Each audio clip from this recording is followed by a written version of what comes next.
Guarantee guarantee guarantee ಇದು guarantee news. ಸುದ್ದಿ ಖಚಿತ, ನ್ಯಾಯ ನಿಶ್ಚಿತ. ನಮಸ್ತೆ ವೀಕ್ಷಕರೇ, ನಾನು ಅಖಿಲೇಶ್ ದಬ್ಬೇಕಟ್ಟ. ರಷ್ಯಾ ಮತ್ತು ಉಕ್ರೇನ್ ನಡುವೆ ಮಹಾ ಸಮರವೇ ನಡೀತಾ ಇದೆ. ಆದರೆ ಈ ಮಹಾ ಯುದ್ಧಕ್ಕೆ ನಾರ್ತ್ ಕೊರಿಯಾ ಕೂಡ ಎಂಟ್ರಿ ಕೊಟ್ಟಿತ್ತು. ಎಂಟ್ರಿ ಕೊಡೋದ್ರ ಮೂಲಕ ಜಾಗತಿಕ ಮಟ್ಟದಲ್ಲಿ ಒಂದು ಅಲ್ಲೋಲ ಕಲ್ಲೋಲವನ್ನ ಎಬ್ಬಿಸ್ಬಿಟ್ಟಿತ್ತು. ಆದರೆ ರಣ ಉತ್ಸಾಹದಿಂದ ತನ್ನ ಸೈನಿಕರನ್ನ ರಣರಂಗಕ್ಕೆ ಕಳಿಸಿದಂತಹ ಉತ್ತರ ಕೊರಿಯಾದ ಸೈನಿಕರ ಕತೆ ಹೇಗಿದೆ ಗೊತ್ತಾ? ಅವರ ಚಿಂತಾಜನಕ ರೋಚಕ ಸ್ಟೋರಿ ಎಲ್ಲಿದೆ ನೋಡಿ.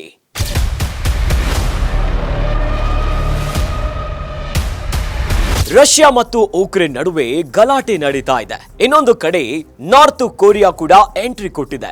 ಉತ್ತರ ಕೊರಿಯಾದ ಈ ವರ್ತನೆ ಭಾರಿ ಕುತೂಹಲವನ್ನ ಕೂಡ ಕೆರಳಿಸಿತು. ಇನ್ನು ಜಾಗತಿಕ ಮಟ್ಟದಲ್ಲಿ ಹೊಸ ಸಂಚಲನವನ್ನ ಸೃಷ್ಟಿ ಮಾಡಿತು. ಅದರಲ್ಲೂ ರಷ್ಯಾ ಸಂಕಷ್ಟದಲ್ಲಿ ಸಿಲುಕಿ ನರಳುತ್ತಿರುವ ಸಂದರ್ಭದಲ್ಲೇ ದಿಢೀರಂತ ಉತ್ತರ ಕೊರಿಯಾ ಕೂಡ ಎಂಟ್ರಿ ಕೊಟ್ಟು ಎಲ್ಲರ ಗಮನವನ್ನ ಸೆಳೆದಿದೆ. ರಷ್ಯಾಗೆ ಸಹಾಯ ಮಾಡಲು ತನ್ನದೇ ದೇಶದ ಸೈನಿಕರನ್ನ ಕೂಡ ಕಳುಹಿಸಿ ಮತ್ತೊಮ್ಮೆ ಅಮೆರಿಕದ ಆಡಳಿತವನ್ನ ಎದುರು ಹಾಕಿಕೊಂಡಿದೆ. ಆದ್ರೆ ರಷ್ಯಾ ಮತ್ತು ಉಕ್ರೇನ್ ನಡುವಿನ ಯುದ್ಧದಲ್ಲಿ ಉತ್ತರ ಕೊರಿಯಾ ಈಗ ಭಾರಿ ಬೆಲೆ ತೆರಬೇಕಾಗಿದೆ. ರಷ್ಯಾದಿಂದ ಕೀವನ್ನ ವಶಪಡಿಸಿಕೊಂಡಿರುವ ಕಿಮ್ ಜಾಂಗ್ ಉಂಗ್ ಅವರ ಸೈನ್ಯದಲ್ಲಿ ಅನೇಕ ಸೈನ್ಯರು ಪ್ರಾಣವನ್ನ ಕಳೆದುಕೊಂಡಿದ್ದಾರೆ ಅಂತ ಈಗ ವರದಿಯಾಗಿದೆ. ಉಕ್ರೇನ್ ಜೊತೆಗಿನ ಯುದ್ಧದಲ್ಲಿ ರಷ್ಯಾ ಪರ ಕಾದಾಡ್ತಿರುವ ಉತ್ತರ ಕೊರಿಯಾದ 300ಕ್ಕೂ ಹೆಚ್ಚು ಯೋಧರು ಈವರೆಗೆ ಸಾವಿಗೀಡಾಗಿದ್ದಾರಂತೆ. ಇನ್ನು 2700ಕ್ಕೂ ಹೆಚ್ಚು ಮಂದಿ ಗಾಯಗೊಂಡಿದ್ದಾರೆ. ಒಂದು ವೇಳೆ ಉಕ್ರೇನ್ ಮಿಲಿಟರಿಗೆ ಸೆರೆ ಸಿಕ್ಕುವ ಪರಿಸ್ಥಿತಿ ಏನಾದ್ರೂ ಎದುರಾದ್ರೆ ಆತ್ಮಹತ್ಯೆಗೆ ಶರಣಾಗುವಂತೆಯೂ ಕೂಡ ಅವರಿಗೆ ಸ್ಪಷ್ಟ ನಿರ್ದೇಶನ ನೀಡಿಯೇ ಯುದ್ಧ ಭೂಮಿಗೆ ಕಳಿಸಿಕೊಟ್ಟಿದ್ದಾರೆ ಅನ್ನೋ ವಿಚಾರ ಕೂಡ ಮುನ್ನೆಲೆಗೆ ಬಂದಿದೆ. ಇದೇ ನಿಟ್ಟಿನಿಂದ ಆತ್ಮಹತ್ಯೆಯ ಶಂಕೆ ಈಗ ಎದುರಾಗಿಬಿಟ್ಟಿದೆ. ಉಕ್ರೇನ್ ಮಿಲಿಟರಿ ಕೈಗೆ ಸಿಕ್ಕಿ ಹಾಕಿಕೊಳ್ಳುವ ಪರಿಸ್ಥಿತಿಯಲ್ಲಿ ಆತ್ಮಹತ್ಯೆಯನ್ನ ಮಾಡಿಕೊಳ್ಳುವಂತೆ ಸ್ಪಷ್ಟ ನಿರ್ದೇಶನ ಕೊಟ್ಟಿರುವ ಸೂಚನಾ ಪತ್ರವು ಮೃತ ಉತ್ತರ ಕೊರಿಯಾದ ಯೋಧರ ಬಳಿ ಪತ್ತೆಯಾಗಿದೆಯಂತೆ.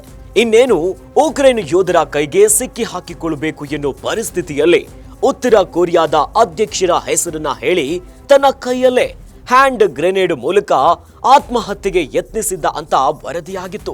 ಅದಕ್ಕೂ ಮೊದಲೇ ಆತನನ್ನ ಗುಂಡಿಕ್ಕಿ ಹತ್ಯೆ ಮಾಡಲಾಯಿತು ಅಂತ ದಕ್ಷಿಣ ಕೊರಿಯಾದ ಗುಪ್ತಚರ ಸಂಸ್ಥೆ ಹೇಳಿದೆ. ಇನ್ನು 1953ರ ಕೊರಿಯನ್ ಯುದ್ಧದ ಬಳಿಕ ಇದೇ ಮೊದಲ ಬಾರಿಗೆ ಉತ್ತರ ಕೊರಿಯಾದ ಸೈನಿಕರು ದೊಡ್ಡ ಸಂಖ್ಯೆಯಲ್ಲಿ ಯುದ್ಧ ಭೂಮಿಗೆ ಇಳಿದಿದ್ದಾರೆ.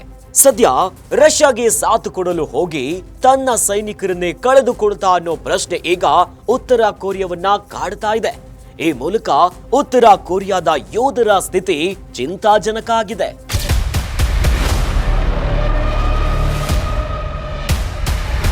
ನೋಡಿದ್ರಲ್ಲ ವೀಕ್ಷಕರೇ, ಉತ್ತರ ಕೊರಿಯಾದ ಸೈನಿಕರ ಕತೆ ಏನಾಗುಬಿಟ್ಟಿದೆ ಅಂತ. ರಣರಂಗಕ್ಕೆ ಕಳಿಸಿ ಅವರು ದೊಡ್ಡ ಬೆಲೆಯನ್ನೇ ತೆರಬೇಕಾದಂತ ಪರಿಸ್ಥಿತಿ ಎದುರಾಗುವುದರ ಮೂಲಕ ರಣರಂಗದಲ್ಲಿ ಹೋರಾಡಿ ಸತ್ರ ಅಥವಾ ಆತ್ಮಹತ್ಯೆಯನ್ನ ಮಾಡಿಕೊಂಡ್ರು ಅನ್ನೋ ಪ್ರಶ್ನೆ ಈಗ ಇಡೀ ಜಾಗತಿಕ ಮಟ್ಟದಲ್ಲೇ ಭಾರಿ ಸದ್ದು ಮಾಡ್ತಿದೆ. ಇನ್ನಷ್ಟು ಸುದ್ದಿಗಳಿಗಾಗಿ ನೋಡ್ತಾ ಇರಿ ಗ್ಯಾರಂಟಿ ನ್ಯೂಸ್. ಗ್ಯಾರಂಟಿ ನ್ಯೂಸ್, ಸುದ್ದಿ ಖಚಿತ, ನ್ಯಾಯ ನಿಶ್ಚಿತ.